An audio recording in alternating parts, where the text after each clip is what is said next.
This programme was produced at and first aired on MPR, Manawatu People's Radio, with support from New Zealand On Air. Ka pai Irarangi Te Motu, MPR. Kia ora and welcome to Reserved Recommendations, a show about problematic faves, great trash, difficult art, and our complex relationship with art and entertainment. My name's Hugh, I'm the host, and I'd like to put in a very mild content warning for this show as a whole. Sometimes our recommendations on this show are reserved just because the thing that we're discussing is in some way not good. But sometimes there are aspects to the art or artist that may be confronting for some people. Read the episode descriptions for more information and do be aware of your listening environment. Kia ora folks, just before we start this one, I'm going to give a minor extra content warning for this episode. It is not particularly graphic, but there is some discussion of violence and of sexual violence and sexual assault in this episode. So if that's a thing that you can't deal with, then, just feel free to nope on out of this one. I certainly won't mind. Also, just an extra reminder to be aware of your listening environment for this episode in particular.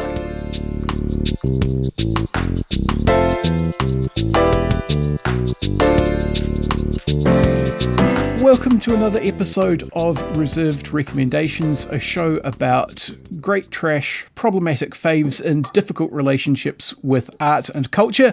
I am joined today by the wonderful Emma G, coming direct from the States. How's it going? Pretty good, man. Just chilling. It's a Sunday here. It's overcast, but we've been chilling in the garden, drinking wine, because day drinking is a thing on Sundays, right? I don't know. Yeah, it's an excellent idea. It's the sort of thing that I would be interested in if it weren't like 9 a.m. and pouring with rain here in Palmerston North. However, we do the things we need to do. So today's topic is a slightly unusual one because so far episodes have focused on like specific either artists or fictional works, which was initially kind of my central idea for what this show would be. But you decided that you wanted to talk about feminism, like the entirety of feminism, which means this is going to be great. We're going to solve 100% of the world's problems as regards gender today in the next 53-ish minutes. It's going to be wonderful. And so we aim high, right? We aim high. Yeah, that's the one. I thought that I would start, before I ask kind of you where you came at this from, I thought I would start for the listener with a quick justification for why I thought that this was a sensible thing to do on what's ostensibly like an arts and pop culture type radio show and podcast, which right. is that while this show is not a political show, it does have politics because, everything has politics. And its politics, I think if you listen long enough, you will work out that they are consistently left and feminist, and I'm going to go with social justice wizard because, I prefer wizards to warrior. But anyway, in that general direction. I like it. And also, I mean, feminism is something which is particularly in the current cultural moment that we're having, not just related to politics, but there is a huge amount of kind of cultural critique that's tied up in there as well. And that's perhaps something that we'll get to on the way past. But now, having invited you on my podcast, I've talked for like 2.5 minutes solid without letting you get a word in edgeways. What was the kind of inciting incident for you? Like, why was this a thing that you wanted to talk about? Well, okay, so there's a couple of things, because when you first asked me, what is it that I like that is a little bit scandalous or whatever, because I really thought on that question for, probably longer than I should have. And I think part of it for me is because I'm such a multicultural human being that, I'm a relatively chameleon by personality in the way that I engage with a whole range of different personality types and social groups and socioeconomic groups and things that being like, there's no one thing that I'm super passionate about that's kind of taboo, because to somebody else that's all about, they're all about it, in my world. So and I, that if I was particularly like MAGA enthusiastic, then that would be whatever. But again, that's political. But I mean, I could definitely tell you artists and things that I don't like that are somewhat, controversial. But for example, I'm not a huge fan of Meatloaf, the artist, and I'm not a particularly big fan of U2. But, that is what it is. You wanted to know what I was passionate about. And I think particularly because I'm living in Washington, D.C., not just the States, but in Washington, D.C., the capital of the United States. My music, my messaging has always been relatively political, but there's a strong relationship between arts, culture, and politics here in the city. And I think that's really beautiful. And I think that's one of the things that really gravitated me towards living here, and one of the things that really got me into moving here in the first place, and writing music in the first place was my way of expressing my feminism, my equality, my fight for social justice, witches or wizards or whatever you want to subscribe to. Yeah, I think that's a good starting point, and also, I mean, let's not beat around the bush. You are in fact a woman, which means that really. I know, a shock to us both, I'm sure.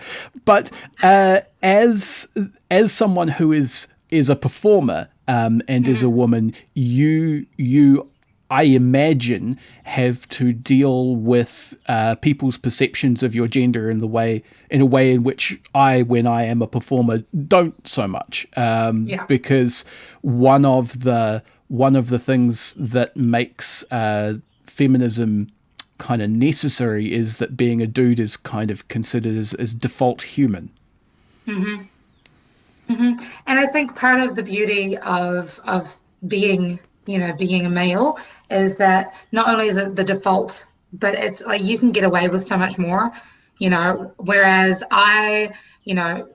growing up through high school and whatever, I have always been one of the boys.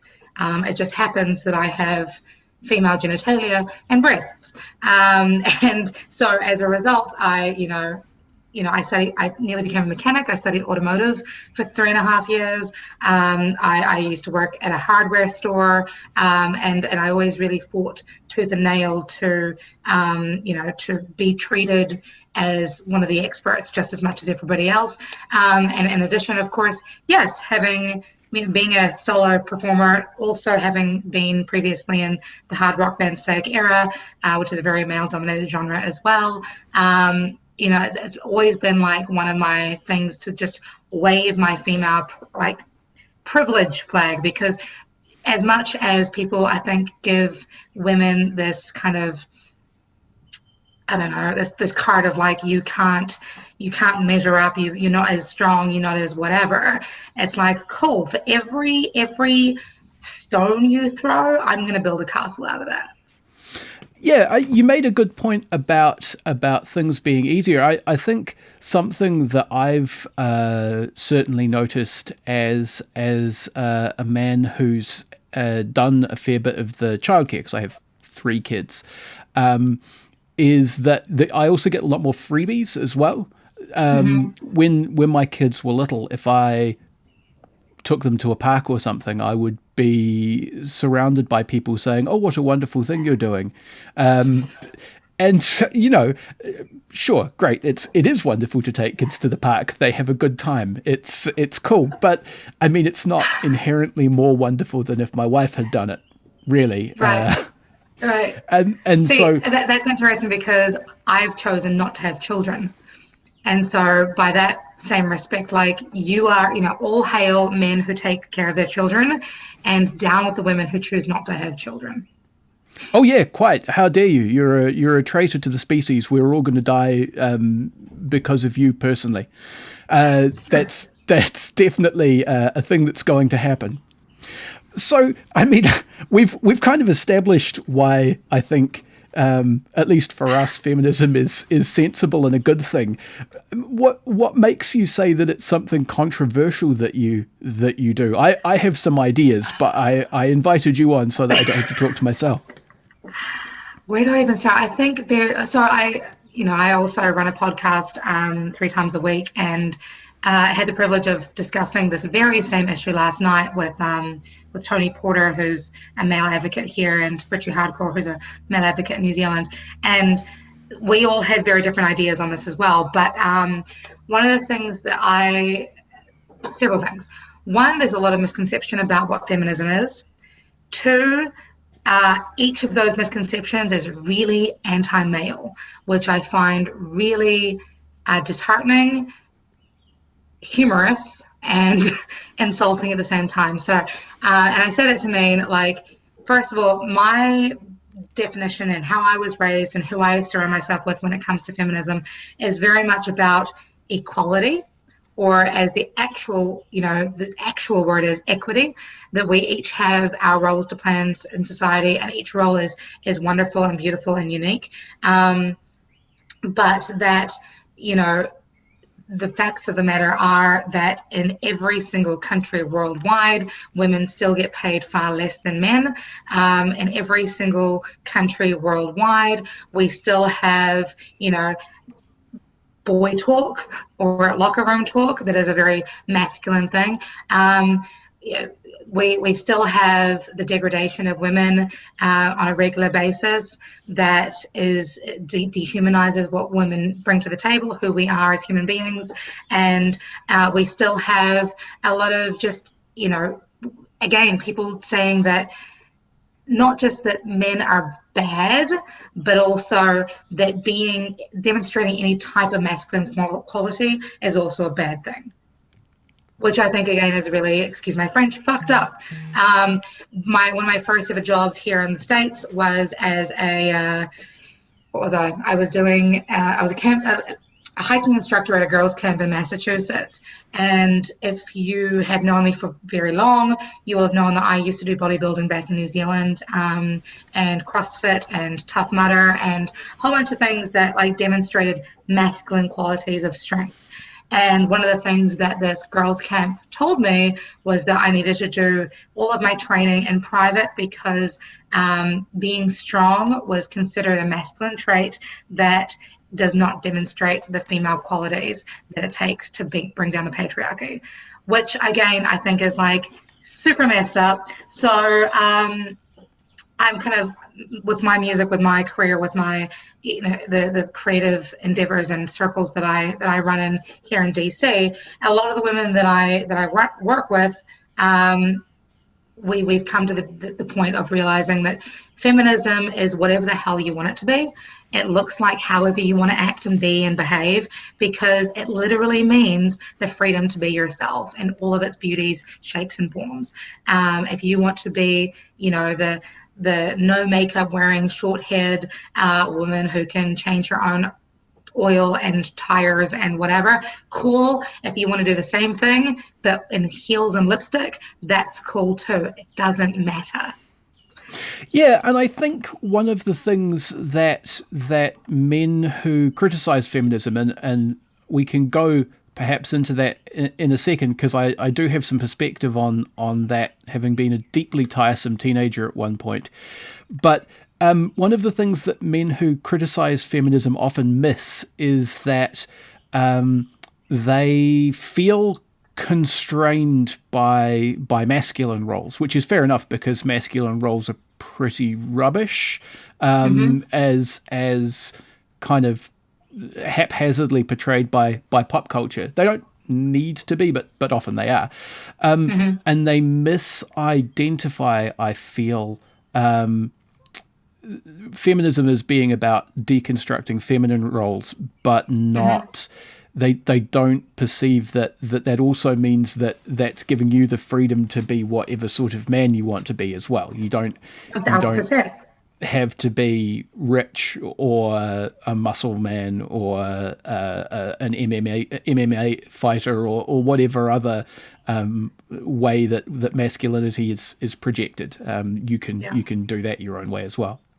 1000%, 1000%. I think that's a really, we get conditioned into these roles of like, don't cry like a girl, don't throw like a girl, don't punch like, you punch like a girl. Mother trucker, I I punch really fucking well. So Oh yeah, and I'm shit at it. I can guarantee. I have not punched anything recently, but I would suck. but I'm sure that you've got many masculine, behaviors that I'm not that good at, and vice versa. But you're completely right. Like, the whole purpose of feminism is to encourage women to be whatever they want to be, and encourage men that they have permission to do that as well. It's okay to cry. Crying is not something that is uniquely female. Showing weakness is not a female thing. Being vulnerable is not weakness. There is so much room for growth if we just give ourselves permission to be however the hell we want to be. Definitely.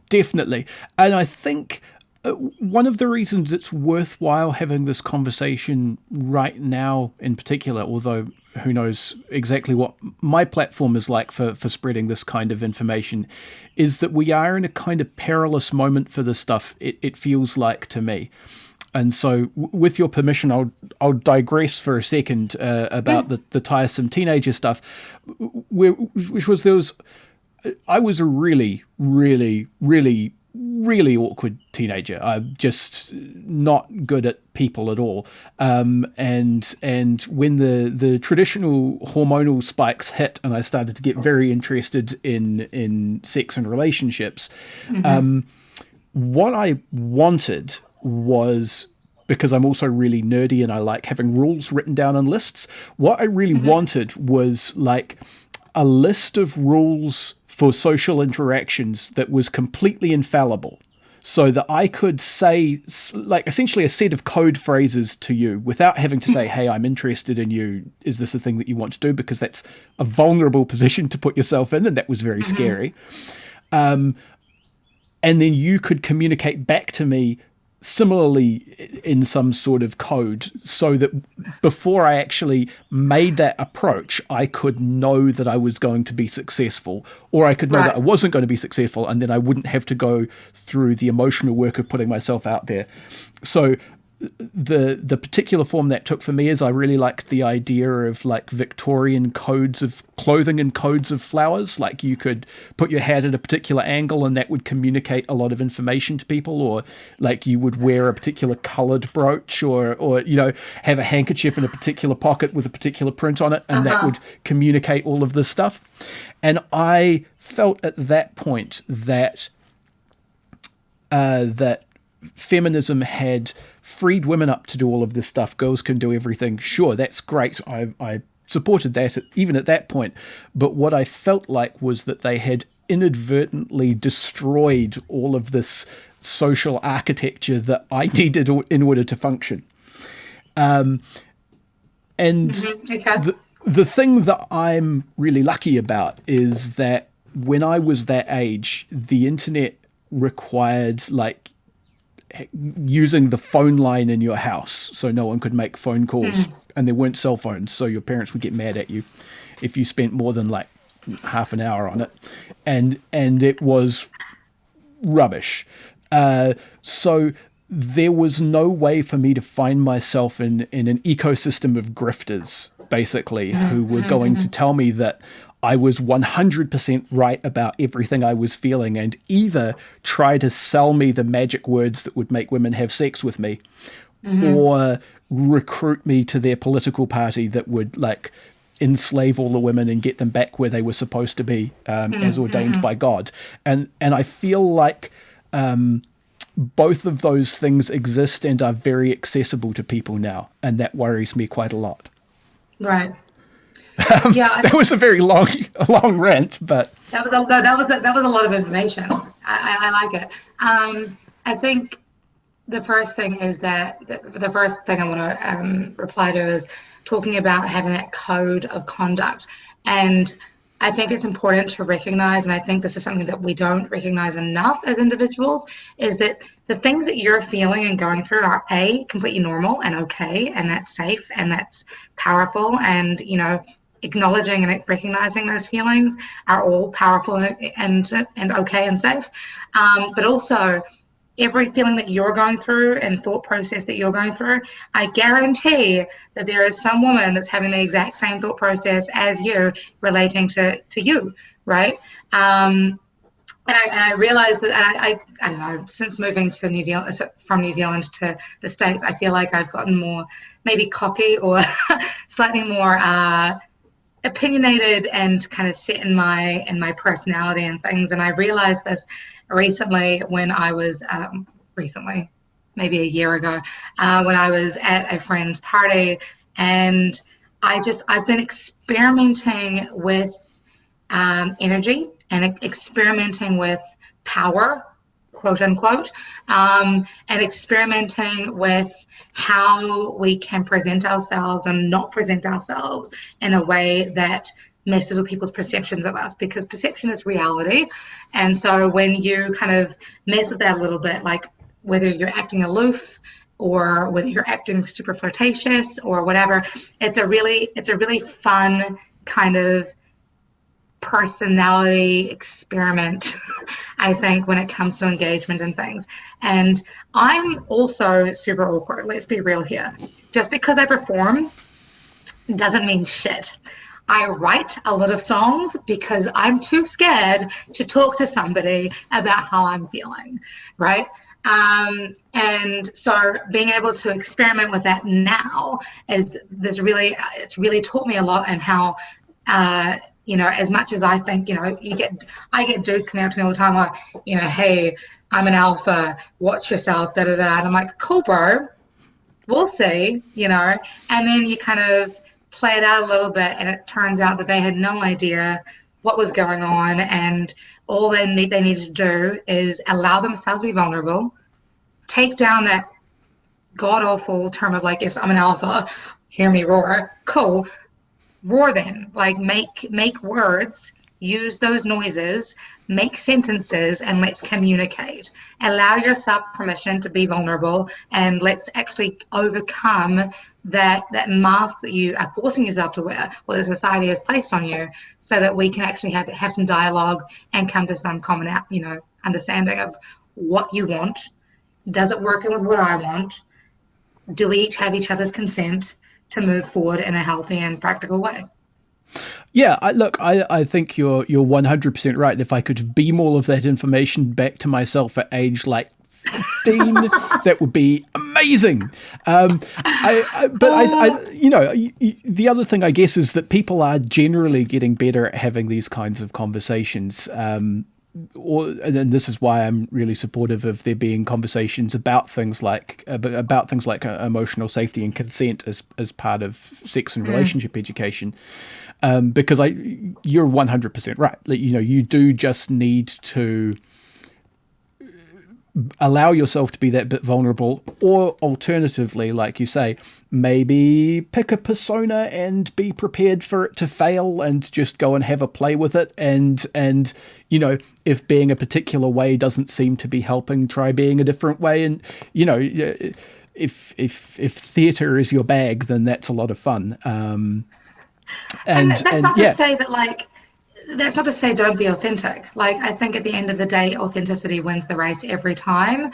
When it comes to, like, especially just chit-chatting and getting to know somebody, I'm not going to walk into a place and be like, oh, hi, like, do you like, I don't even know, Taylor Swift? I'm not very good at this. I'm not an actor. I really like getting my nails done, and I can't wait for the salon to open, whatever it is. Those aren't roles that I ever ascribe to myself. So leading with authenticity, I think, is always okay, always good, always encouraged. But playing with the different facets of ourselves, because we all have different, parts to our personalities. It's just a case of, like, what is the part that you feel is your authentic self? Yeah, and what is the part that you feel like fits in this particular social situation that you're in? Because if people are talking to people, they're going to be doing that in a variety of different social situations, and I think one of the major central lies of the I can make people sleep with you through magic grift is the idea that there is a single set of tricks or a single personality type that works in all situations. I mean, even Also, the term... Oh, yes. If you're having to trick somebody into sleeping with you, oh, it's a bad idea. Be really needing to do some like inner work on like why it is that they're not going to sleep with you because you're fucking awesome. Like, be better. No, definitely. And that's unfortunately a difficult thing to hear because being better is it's a difficult thing for people to do sometimes. Also, I mean, if I were teleporting advice back to my teenage self, I would also say write off high school. Like it's going to be a disaster because of the way that you are and the way that particular pressure cooker environment is. Just write it off. Everything will get better once you're not like stuck with the same 1,000 people bouncing off each other constantly. Yeah. And again, that I imagine is the same for women as it is for men. Well, I think I had a very different high school environment. Believe it or not, I was an asshole in high school. I was awkward, but I was an asshole. And I've always been like a bit of a drifter in terms of my different social groups. So, much as New Zealand has its own, like I know that America has its very defined social groups. In my high school, we had like the stoner group, we had the Christians, we had the geeks, we had the popular girls, we had whatever. And I was just like, I got bored of people really easily. So I would like go hang out with one group and then go, I just circle and rotate and sort of until the end of high school. But my outside of high school, I would hang out with my best friend from middle school, and I would hang out with my boyfriend who had graduated high school a couple of years previous, and that's where the asshole came in, because that was an absolute headache for everybody involved. But I think as much as it was difficult, and let's be clear, part of my feminist ideas now have evolved from those experiences, because I was 12 when the first time I was raped. I was 15 the second time I was raped, and I spent a lot of time under the influence, and I spent a lot of time in social situations that were not safe, that I got taken advantage of, and there were some really horrific experiences that I had that have shaped who I am today. So I wish I could write, in some ways I wish I could write off high school, but in other ways I'm like, those are the experiences, and I again don't wish any of those experiences on anybody else, but those were the experiences that certainly shaped who I am today, and certainly shaped my values and the music that I write today. You know what I mean? And by those experiences, I can now hopefully empower other men and women to be better, do better, live better. Yeah, Sorry, too deep? No, that's. I think that's a useful reminder that everyone's experience is different, and that's another axis of male privilege that I hadn't especially thought of, because once I discovered the joys of intoxicants and being up past my bedtime, I put myself in some really dumb situations. But being a very clean cut looking at the time Palangi boy with nice manners, I have escaped pretty much any consequence for any foolish thing that I did. And there are definitely situations that I think back on that could have gone very badly, but because of people not wanting to try stuff on with me in specific, they didn't. Mm-hmm. Yeah, no, you're. To be honest, there are definitely situations that I have gotten out of because of whatever, because of how pretty I am, or because of my, here in America, I feel like, there's obviously this thing called racism here that we don't experience to as much of a degree in New Zealand as we do in the States.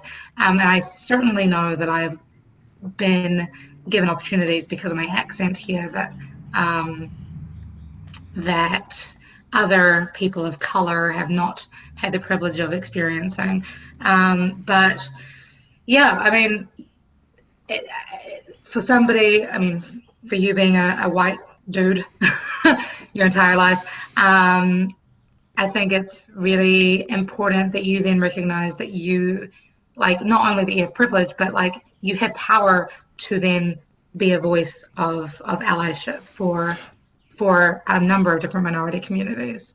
Oh, for sure. And I think one of the things that's really important to remind people, if they're feeling like a feminist critique, which is maybe a term that we can talk about in a second. It's just about time to have a break. We maybe talk about it after that. If they feel like a feminist critique is somehow attacking them, you can only play with the cards that you're dealt.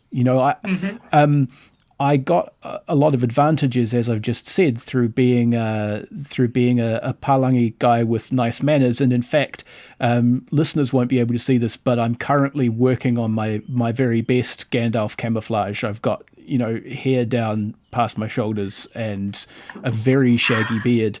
And I suspect that presenting that way, if I weren't a white bloke, even in New Zealand, would colour people's perception of me a lot more than it does. Mm-hmm. And, with the personal appearance stuff, I could cut all my hair off, I could shave, but I couldn't stop being a white bloke. I can only continue to exist in the world the way that I exist in the world. I can be conscious about it, but, no one can justifiably just attack me for being that, and no reasonable feminist critique would, I think, because I can't actually do anything about that. I can be conscious about it, I can advocate for other people, but I can't actually just live life as a black woman with one leg. That's not going to happen. No, but I think one of the things that I keep, for some reason, going back to in my head is, you've been given a 2 and a 7. I've been given a 2 and a 7, you've been given a 2 and a 7, whatever it is. You can still win a game of poker with a 2 and a 7. It's the worst hand you can possibly get, but it's how you play it. Oh no, right? Definitely. And I think one of the commendable things, because I've been watching your music career from afar, one of the commendable things that you've done is that you've gone with everything that's presented as an opportunity, and not everything, but most things. No, sure. I'm sure there were some things where you went, this smells very fishy, I will not touch it. Oh, you've no idea. We can talk about that. Yeah. But you've got to play with the cards that you have. Your particular ethnic makeup and cultural background is a big point of difference in the States, because there aren't that many people knocking around with Kiwi accents, and not that many people of color are from Pacific backgrounds, as opposed to sort of, I guess, what you would call black, in the sense of being like the entire African diaspora smushed together in one place experience, because that's kind of its own thing now. Anyway, we are about at the halfway break, so we will take a quick break for some station messages, and we will continue this conversation right after that, if that's all right with you. Perfect. Support this show and others like it by giving a donation. For more information, go to www.mpr.nz/donate. If you're a fan of NPR, listening to our podcasts and live stream has never been easier. Just search for accessmedia.nz on the App Store or Google Play and download the app with the kiwi fruit logo. Once you've got it, pick Manawatu People's Radio from the list of stations and go find your new favourite show. And we're back on reserved recommendations. I am talking to Emma G. She's cackling because a glimpse behind the curtain. When we do these recordings, we do them all in one stretch. So I just did like a mime count on my fingers so that I would have a silence to create an ad break with, but she just got me to watch me count silently, and it was probably a bit weird. I love it. Today, our reserved recommendation is for feminism, and my recommendation for feminism is not very reserved. I think it's a very good idea, and everyone should get in on it. But I guess the reservation is that you have to be prepared for people to misunderstand you a lot and make weird judgments about you, particularly if you openly say that you are in some way feminist, and I wonder, because we've talked a lot about our experiences as a man and a woman moving through the world. I wonder if it's maybe a good time to talk about some of the places that some of those misconceptions might come from, because I think some of them are deliberately created. There's, as I said earlier, definitely kind of a grift ecology about convincing young men that you've got the secret of whatever it is that they want through basically just being a bastard, or signing up. I've heard for a long time. Or signing up to be a Nazi. That's an increasingly popular option as well at the moment. I mean, not in DC, but okay. Well, I mean, on the internet, internet Nazis are the new Illinois Nazis, I suppose. Yeah. But I guess where I was going with this is that there have been some moments, and there are still some moments where people who call themselves feminist, which is, I guess, a difficult thing because anyone can say that. There's no central official feminist authority that hands out your real proper feminist badge along with your check. Congratulations, you are now an official feminist. Yes. Yeah, no, that would be great. Somewhere. And then I would be on the list to start getting the checks from George Soros, which I understand are really good. But there have been some. So there have been some points where people who are calling themselves feminist have done some stuff that I think has left a lasting impression.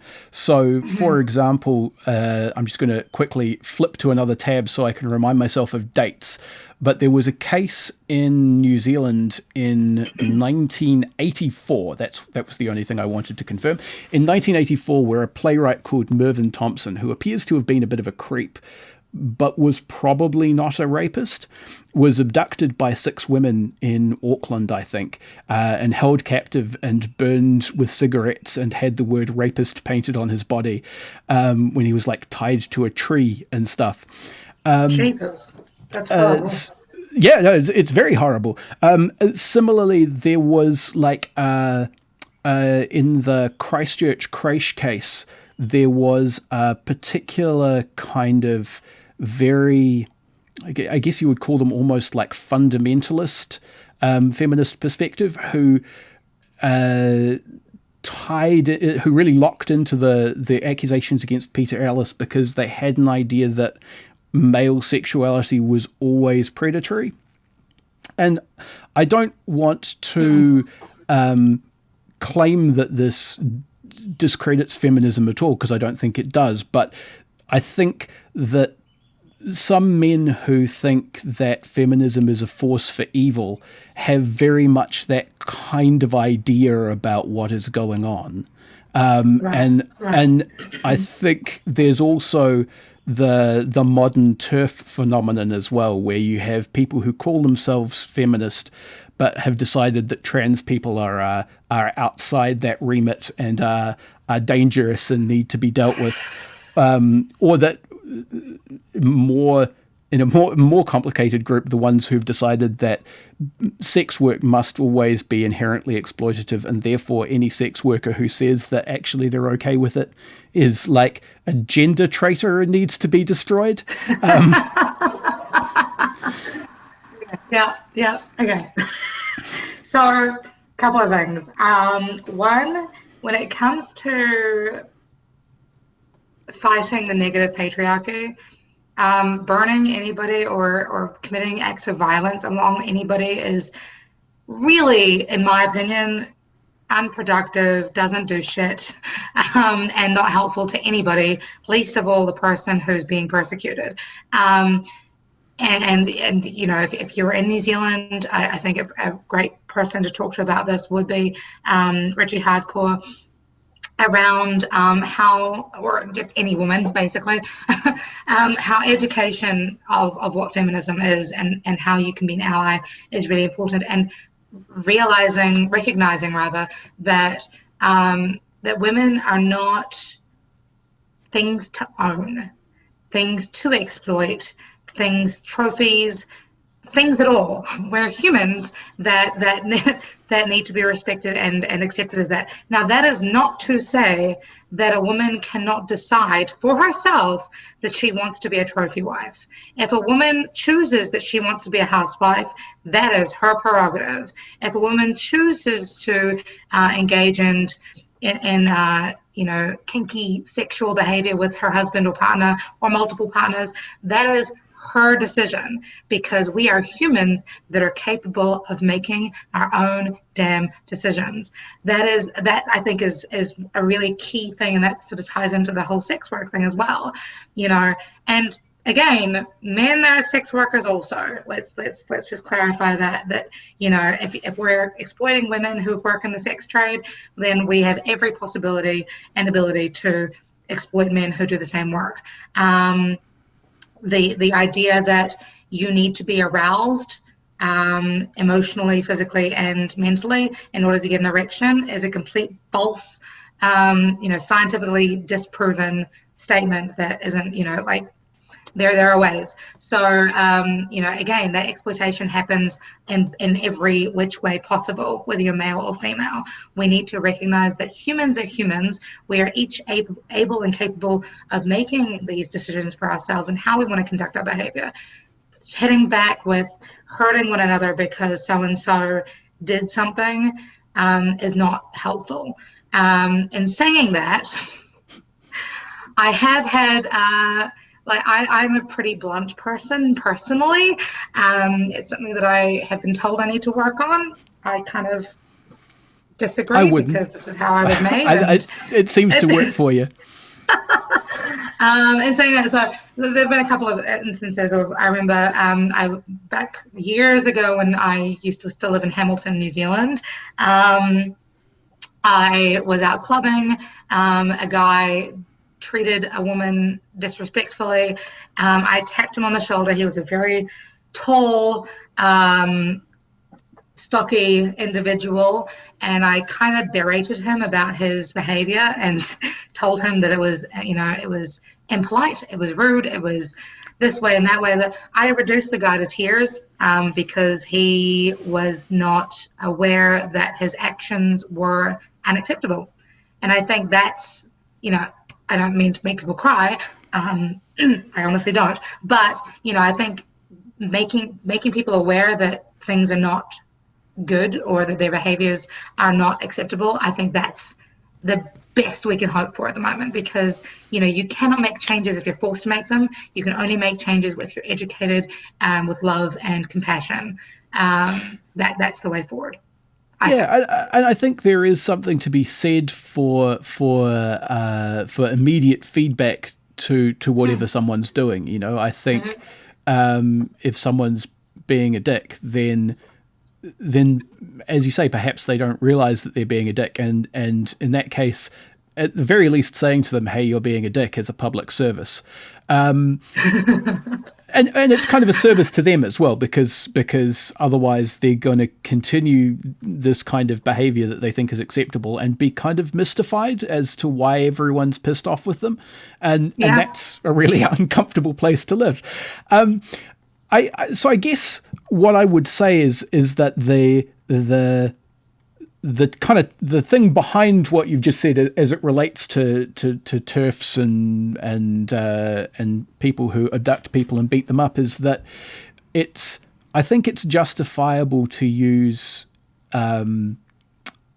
verbal what would you verbal criticism or even verbal abuse, and I would actually extend that to violence. I would say that if someone is trying to physically dominate someone, then bopping them on the nose is in the moment is not unjustifiable, and I say that as someone who is philosophically a pacifist. I think those things are justified, but they're very distinct from like organizing a campaign to attack someone. And I think 1,000%. I think that whether someone calls themselves a feminist or not, you should discount anyone who is organizing a campaign to attack someone. That seems or to attack a group of people. That seems like a pretty good rule of thumb. I agree. Yes. Yeah. Possibly with the exception of Nazis. I think you can also change the rules for groups that you can voluntarily leave. I feel like any organized group of people that is behaving in an unethical manner, sorry. I feel like that gets a pass.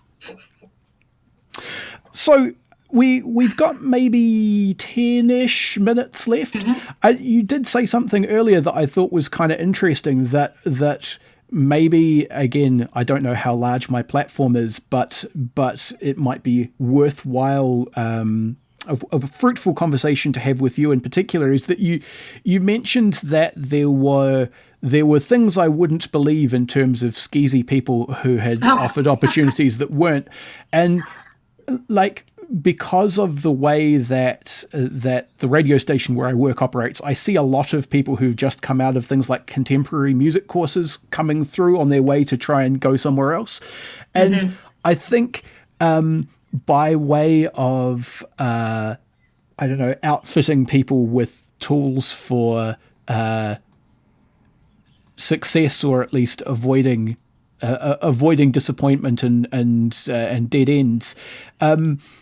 Do you have like tips on how to spot someone who is like misrepresenting themselves in that way? Because I get the sense that entertainment as a field is oversupplied with people who operate in that way because social connections are so important there. 1,000%. I think so. One of the things that really gravitated towards me, I don't even remember. I think it might have been Chris Young, my former guitarist in Static Era, who we might have had this conversation. But I'm really aware that everything in life is energy. Your energy, I'm energy, the flowers are energy, everything is energy.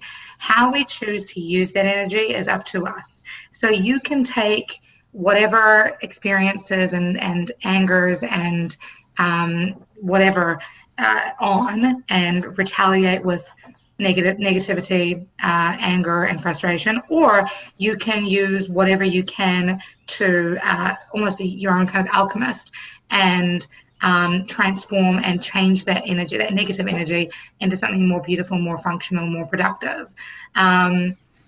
And I think that is the key to being a creative, is that we are all magic.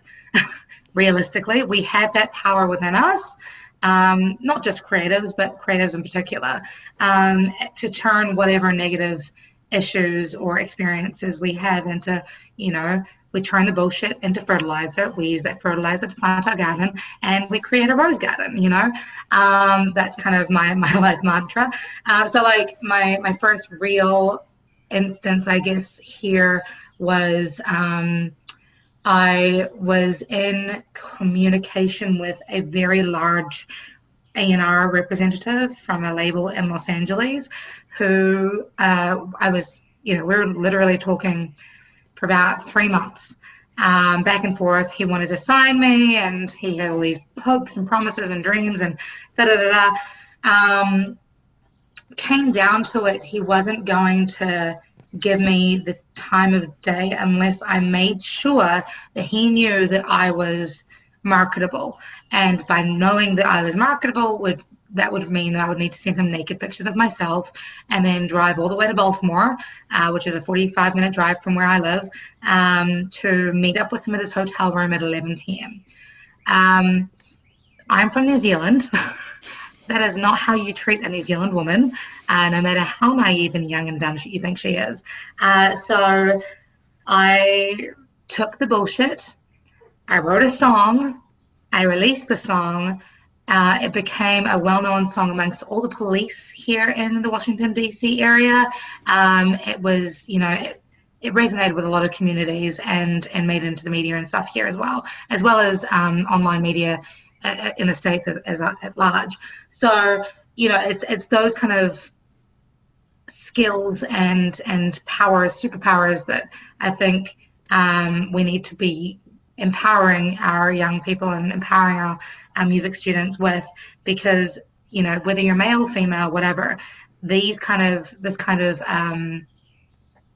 treatment of young people in particular is prevalent, and we if we don't stop it, then it's just going to continue to go down this really unhealthy path. So yeah, does that kind of summarize? No, I think that's... I've had many instances where this has kind of happened. Like I've had other very large hip hop guys be like, hey, let's collaborate, you're a singer, I need a chorus, da da da. I'm like, cool, great, I will come with you at 11 to your studio at 11 p.m. But I'm bringing my friend who runs a Krav Maga school with me, and so that I'm not alone. That if I'm bringing him, that must mean that I have some sort of fight in me as well. And I'm also going to tell you that I'm not going to fuck you. So let's take this professionally. Sorry. Yeah. No, I think that's excellent. I guess I was going to say is that I think one of the things that gets sold as well is the idea that this industry, if you let it deal with you on its terms, can make you into this godlike figure. But I recall back when Britney Spears was the flavor of the moment, I can't remember who published it, but someone basically published what her upkeep expenses was, in terms of, like, she had an on-call personal trainer, and she had like a 24-hour dietitian, and all of this stuff that was being paid for by the record company. And what struck me at that point is that that's probably what you need to maintain a Britney Spears. Like, the stress of being one of those probably needs all of that architecture just to stop a human being from, like, falling to bits too quickly. And so I guess all of those bargains that seem like they're too good to be true probably are. Yeah, 1,000%. 1,000%. And I think that's part of the beauty of being an indie artist these days, is like I don't have anybody dictating to me what I can write about, what I can sing about, what I can say publicly. Everything you see about me online is me. It's my authentic truth, and I think there's a special power in that, and that I don't have to bend down and kiss anybody's ass, or have to screw some dude because whatever. But in saying that, I also don't make Britney Spears level of income yet. We'll get there. No, but I mean, you also don't have to spend it on stopping your brain from catching fire.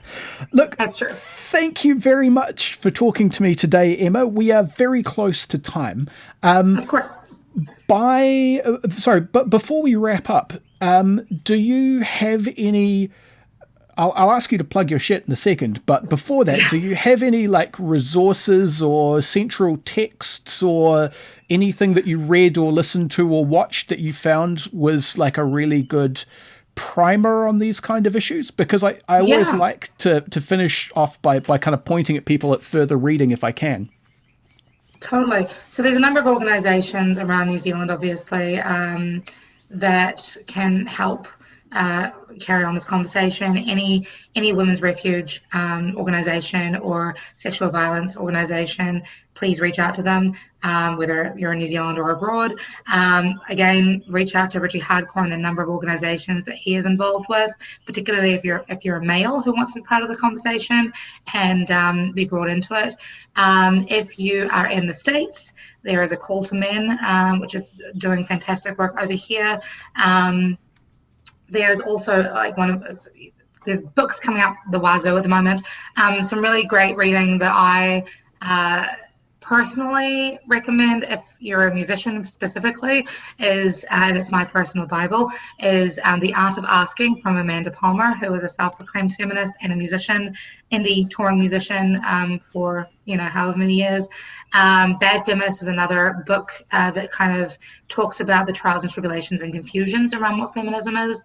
And of course, if you ever want to hit me up for more specific information, you're more than welcome to at emagmusic.com, which is my website.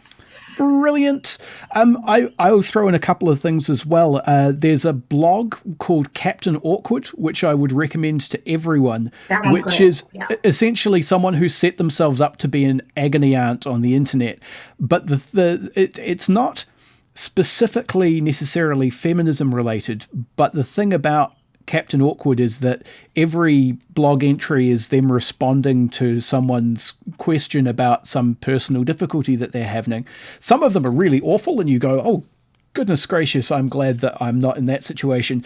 But always her, because I believe there's a couple of authors and they're all hers, always the advice is very much about looking after yourself and looking after other people and trying to assess whether a situation is safe for you to be in, and the kind of nuts and bolts advice that they give you about how to kind of feel out a situation and how to think about safety and how to think about whether a relationship works or not, or doesn't. All of that stuff I think is really, really helpful advice for men and women all the time, and more people could stand to listen to that sort of stuff. Also, there's a complete side conversation that we could definitely have about like magic. Because you've been talking a wee bit of magic kind of in the background as we've gone past, and a good starting point for the kind of magic that Emma is talking about would be either The Pilgrimage or The Alchemist, which are both books by Paulo Coelho. If that kind of concept of transmuting your own experience and your own person and kind of consciously shaping it as you go forward into a new kind of thing is appealing to you, go find those, because they will give you thoughts. So we are now pretty much at time. Plug your stuff. What have you got? Where can people find you? Well, I'm everywhere. If you look up Emma G or Emma G Music, that's on Instagram, Twitter, Facebook, YouTube, Patreon. What else is there? Twitter? Did I say Twitter? I don't know. Yes, you did say Twitter. Okay, cool. I'm still sort of delving into what the Twitterverse is. But or emagmusic.com. It's horror. Yes, the Twitterverse is largely horror. I love it. But also, I just released 2 days ago my latest music video and single, a song called Save You From Yourself. So again, if you head to youtube.com/Emma G Music, you'll be able to see my 12th single as an indie artist here in Washington, D.C. I'm releasing new music every 6 weeks. So, that's pretty much me, and you can contact me. You can see what I do. I not just sing and record and write music, but I also do artist coaching now, songwriting coaching and vocal lessons and all kinds of craziness to try and make the world a better place. Wonderful. And a final note, you did say that you were doing a podcast. I follow you on YouTube, so I've seen those episodes go past on YouTube. Is that anywhere else? Can people find it on like podcasting apps and things? Yeah, so I've just gotten into figuring out how to do that because I wasn't initially planning to be a podcast person, but here we are. Yeah, so it's releasing them every Monday, Wednesday, and Saturday on podcasting apps. Glorious. All right. Thank you very much. Thank you. You've been listening to Reserved Recommendations, a radio show and podcast from Manawatu People's Radio, Te Reo Irirangi o ngā tangata o Manawatu. The show is produced and presented by me, Hugh Dingwall, and I also composed our theme music. It's called Sack Jazz, and you can find it at wolfboy.bandcamp.com. You can find me on the internet at Objective Realty on Twitter, and you can find the show on Facebook under Reserved Recommendations. If you've got a reserved recommendation of your own, feel free to pitch it to me in either of those two places. And if you enjoyed the show, why not go ahead and recommend it to a friend? You can find past episodes at www.mpr.nz/show/reserved on Apple Podcasts or wherever you get your podcasts. And remember, Manawatu People's Radio is a non-profit radio station. If you enjoy this or any of their other fine audio programming, why not fling them a couple of dollars? Go to mpr.nz/donate for more information.